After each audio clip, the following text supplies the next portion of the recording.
Hello, this is Mike with TradeWinds RV Center, here to congratulate you on your 2023 Catalina Legacy 243 RBS travel trailer. I'm here to walk you around it, show you how to use a few things, get the best out of your camping experience.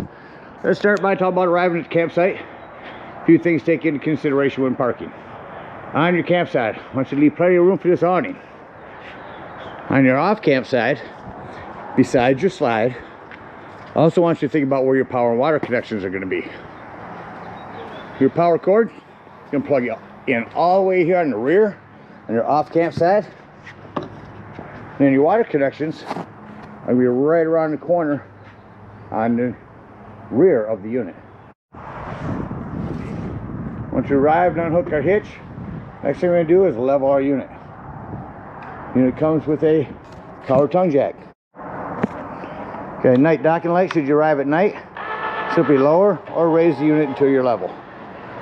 Now, should you lose power, underneath this little handle here, this little jack will go on there and get this up and down without power. Speaking of power, check your battery posts every now and then, make sure those haven't wiggled loose over time. Once we got our unit level, next thing we do is stabilize it. Unit comes with scissor stabilizing jacks, 3/4 inch hand crank. You can use an impact driver or a drill gun. I just recommend slowing down when you get to the bottom, because remember, our unit's level. All we're trying to do at this point is stabilize it.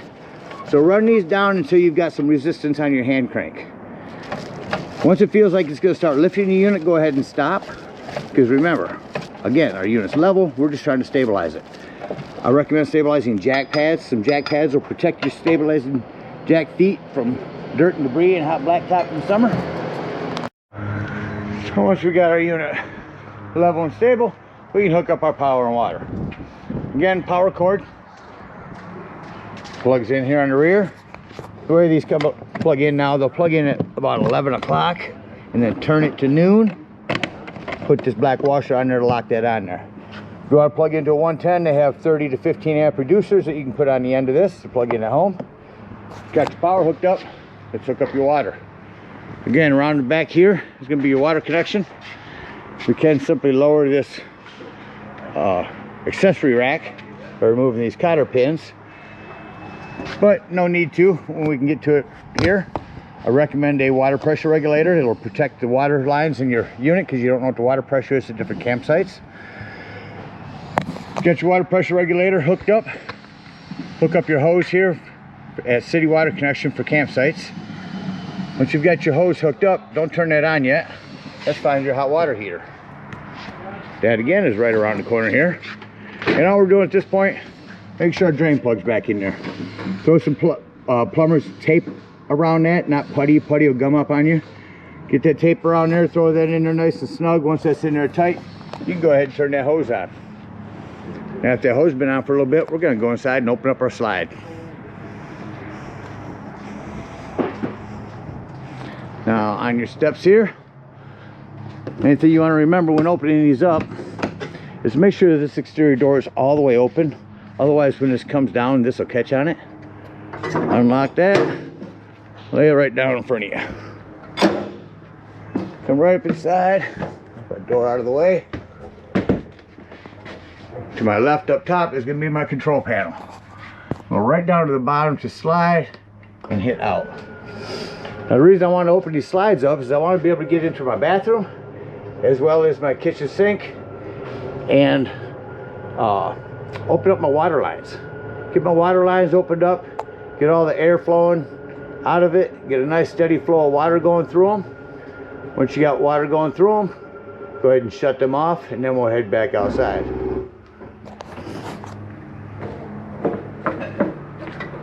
Now that's how to set up for city water. Let's say we're going to go dry camping. In that case, we're going to fill up our freshwater tank, which is over on our campsite just above our tires. No need for a water pressure regulator here. You can gravity fill this with a hose. Two ways to tell when it's full. One, there's an overflow valve right here, or on the inside where you check the levels of your black and gray tanks, there's also a freshwater button. Once you see that's full, remove that hose, put this cap back on there, and then whenever you want to utilize that water, you'll turn on your water pump. Don't turn on your water pump when you've got the city water hooked up that's already pressurized. All right, we're all set up to camp with power and water. I'll go ahead and walk you all the way around the unit, starting up the front here. Again, a stabilizing jack, or power tongue jack, excuse me. Your propane does come with a regulator. Simply point it toward the tank you wish to be using.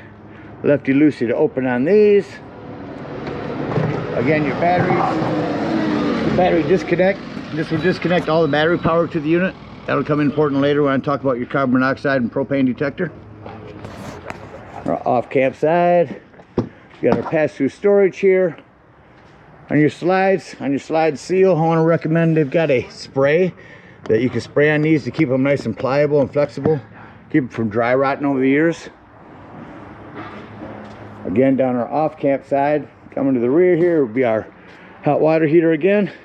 If for some reason your hot water heater doesn't seem to be working, come out here and look to see if either one of these are bubbled up. If they are, simply press them back in. They are a reset. You have a electric element down here.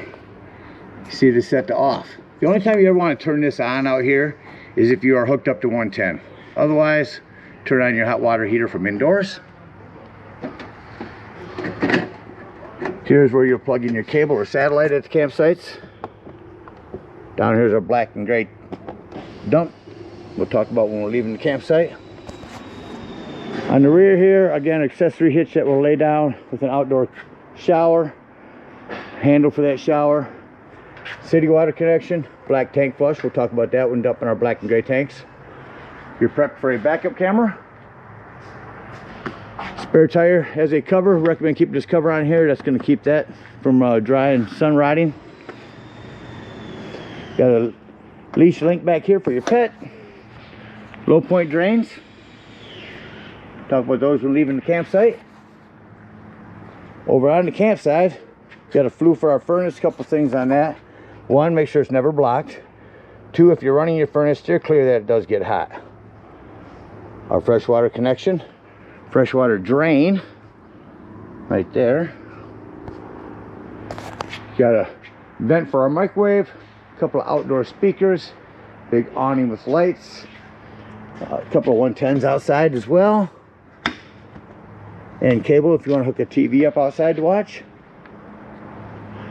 Lastly, on our campsite will be our pass-through storage on this side, magnet that holds it up, your hitch work indoors. Last thing outside I'm going to talk about is your Go Power solar controller. The whole purpose of this is to keep your solar panels from overcharging your batteries.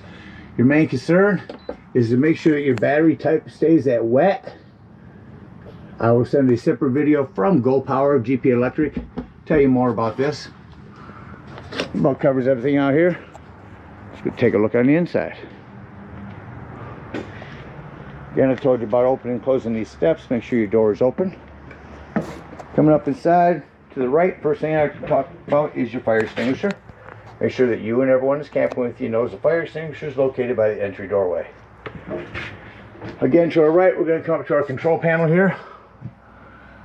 Up here is where you can see the levels of our fresh black and gray tanks. The fresh tank is the one I said to watch when you're filling your potable water.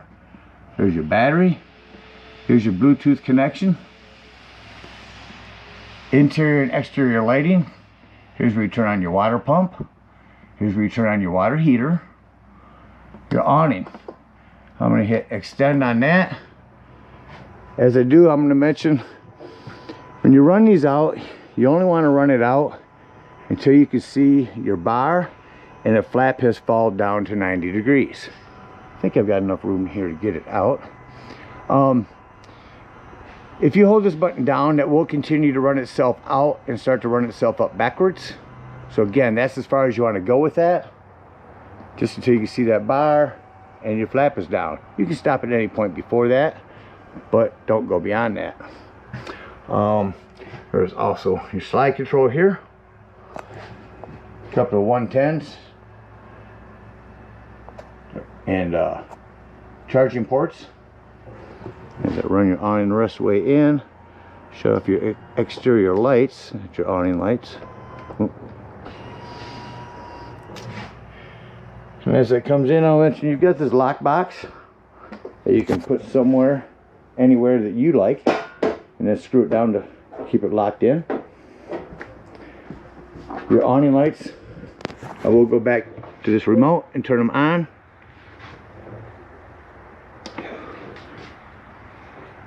And show you that you can change the colors by coming down to this end. There we go. So this is the end you want to come down to use the remote. Turn that on and off. So you got cool lights for your awning. JBL sound system. Your prep for a TV here. There's a backer in the wall.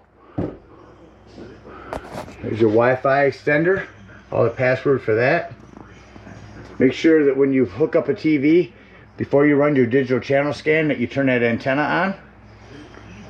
Here's that sound system. Turn that up.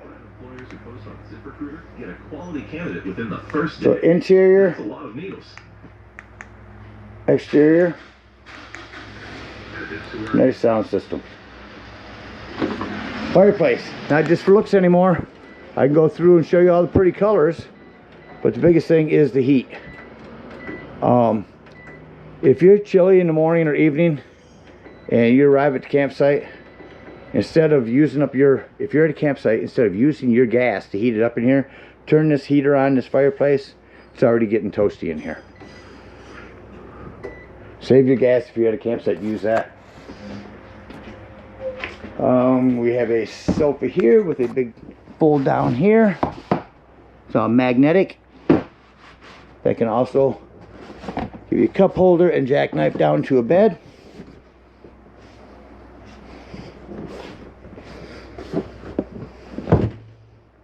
Come around the rest of the living area. This table will remove as well. Lift it up, pull the legs out, set the table down on this lip here. Put them back cushions on top. That'll give you another sleeping quarters. Over here at the bottom of this pantry is going to be access panel to your water lines. Here's where you'll bypass your hot water heater. We'll put the access panel back on there for you. I'm going to show you where that was at. Top is going to be our thermostat. Let me turn on the AC real quick. Our AC does have a quick dump on it as well. Blast cold air down in here. Now you notice when I shut the AC off, generally they shut off quickly like that did. Now if I turn the furnace on, you notice when I shut the furnace off, it generally takes a couple minutes for the furnace fan to cycle through before shutting off. Come into our bathroom here. Want to make sure that you have this door closed for travel. Don't want these glass doors bouncing around. 110 with GFCI reset in here. A little plumbing to maintain. Another access panel here. It's mostly PEX nowadays, so easy to maintain. Just remember, you're bouncing a house down the road. You want to make sure nothing's wiggled loose over time. Up top here we got a hand crank open exhaust vent. Coming over to our GE fridge. Controls for that are all inside. Up there. Just want to show you have this lock to keep the doors from opening during travel. Self-explanatory microwave. Got a fan and light above your cooktop. Back here in the corner, this is on-off switch for your fridge. This is mainly here if you want to defrost your fridge without having to shut off everything else in the unit. So you can shut that off and defrost your fridge. Down to your cooktop, this glass top makes an excellent backsplash. Put my light back on. We would turn this to high, press it in as an electric start. When your gas is turned on, that's where those will light. Same thing on your oven. Turn that to light, hit your start. That will light your pilot light in here. 12 volt carbon monoxide propane detector. Reason I mention this, 12 volt, always running off your battery. So if you are out dry camping, if you're going to be gone for the day, use that battery disconnect up front to keep this running your battery down. Breaker box and fuses, ton of 15s and a couple of 40s here. Highly recommend having some of those with you when you go camping. We have a smoke alarm here. Last we'll go into our bedroom. Just mention a couple things. 110 and charging ports here. We're prepped for a TV in here. Backer below this. Cable to 110. Storage underneath. About covers everything in here. It's act like we're leaving the campsite and close the unit up. I like to start by shutting off my interior lights here. That way I can see any other lights that are lit up. Our accent lights. Lights off in there. Make sure your vent is closed. Glass tops down.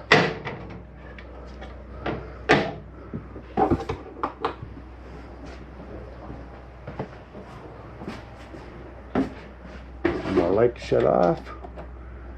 Got all of our accent lighting shut off. I just turned the fan on over here. There we go. Come back to our control panel. Turn on our interior lights so I can see now. I'm going to say doors and drawers. Make sure all doors and drawers are closed. Nothing's going to impede your slide from coming in. Come on up here and hit in. See the importance of having that door closed? You don't want our slide catching that.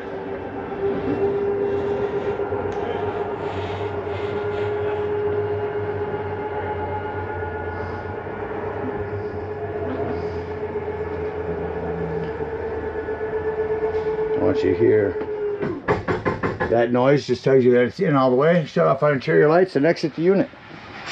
Again, can't close these steps without making sure this exterior door is all the way open. These are also adjustable. So if you press in on this, and that will release your leg so you can move it where you want it. Lock that in there. Lock and deadbolt your exterior door. Lift and turn this handle for travel. If we are dry camping, boondocking, top up underneath here and dump our fresh tank. Bring up our stabilizing jacks and head on home or to the nearest dump station, whichever we need.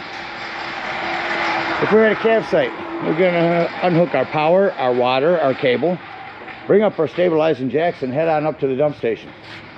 At the dump station, park accordingly. It's going to be on your driver's side, behind your tires, all the way at the rear of the unit. Grab your sewage hose, hook that up, and pull our black handle. That's going to be your sewage. Once it sounds like it's no longer draining, go inside and make sure black is empty.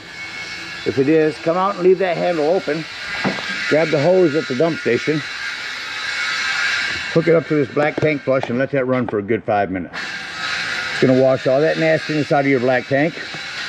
When that's done, shut that back up. Make sure all that washout that you put in there has drained. Then close your black tank and pull your gray tank. Usually while my grays are draining, I'll come over, dump my low point drains right here. When them are done, come over to our hot water heater if we're not getting to camp for a while. Lift up on this pressure release valve. Now be careful, that's going to dump some hot water out of there. When that's done, push that back down. Then pull our drain plug down there for residual hot water. Keep you from keeping stagnant water in your hot water heater. When that's all done, close that gray, remove that sewage hose, and conveniently and sanitarily store it right there in your bumper. Again, we thank you guys so much for your purchase. Hope you enjoy this legacy for many years to come. Happy camping.